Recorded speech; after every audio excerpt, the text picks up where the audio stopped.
Bonsoir à tous. Bonsoir. Je suis Ami. On m'appelle la révèle parce que je suis un peu tête de Lucien Tout.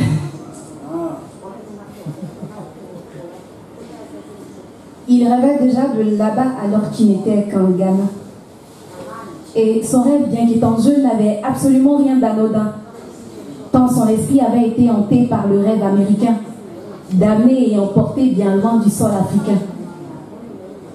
Sa raison, façonnée selon le modèle européen, tombait sous le charme de cette ville dont on dit tant de bien. Il dévorait la description de Paris dans ses vieux bouquins et ses yeux boulimiques d'aventure brillaient comme des séquins. Devenu jeune homme débrouillard dans la peau d'un apprenti mécanicien, il espère un jour pouvoir améliorer son quotidien. Comme beaucoup, il veut être riche, il veut être quelqu'un de bien. Et son rêve, comme à la prunelle de ses yeux, plus que tout, il y tient. Couché sur son matelas moisi, la tête enfoncée dans le coussin, fixant le plafond, les yeux remplis d'un espoir lointain, tient fermement une photo de la tour Eiffel entre les mains, heureux d'imaginer ce que sa vie sera là-bas demain. Et pourtant, à la télé, on parle de ceux qui meurent de soif et de faim. Des aventuriers racontent leur périple en compagnie des requins, tenaillés par le froid glacial et sombre des courants marins qui avaient comme lui minimisé le danger de leur projet incertain. Pas plus tard qu'hier à la radio, on parlait de ceux dont les gardiens se foutaient.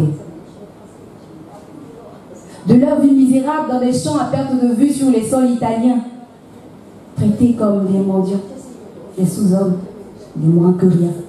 Mais lui n'entend pas les conseils, oh non, il est trop serein. Il dit à qui veut l'entendre, à moi il n'arrivera jamais rien. Racontez ce que vous voulez, mais moi, je serai parisien.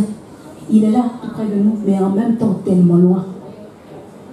Sa mère ne se lassait pas de le supplier pour l'en dissuader, mais en vain.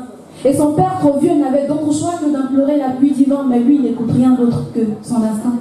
Car il croit que seul l'Occident peut changer son destin. Car son avenir au pays, il y croit de moins en moins. Il est très loin, il n'est plus parmi les siens. Cette fois, il se prépare à partir, c'est certain, murmurait sa sœur en apercevant son sac caché dans un coin.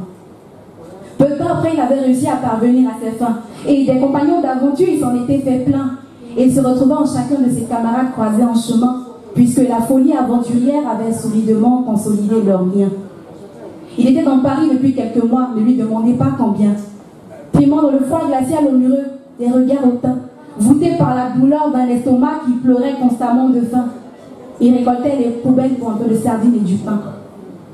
Menait un combat sans merci depuis des lustres, mais restait encore dans le besoin. Et son visage transpirait toute la désillusion et l'horreur dont il a été témoin.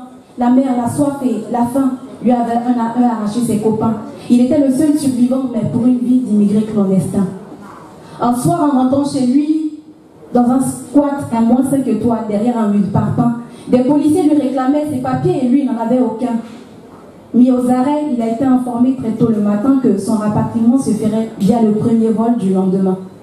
Ce n'est sûrement pas comme ça qu'il avait imaginé son baptême aérien. Le regard perdu dans le vide, il redoutait son retour un peu trop soudain, les retrouvailles familiales, le regard inquisiteur des voisins, mais surtout et par-dessus tout, les spéculations qui n'en finiraient point. Alors, à peine avait-il foulé le sol natal qu'il songeait déjà au port marocain. Son obsession reprenait un nouveau souffle à chaque pas qu'il éloignait de l'engin.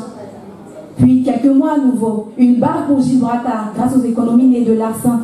Il avait encore une fois atteint la plage, mais cette fois, la mer avait pris soin d'avaler son âme, larguer son corps là et... fin. Merci.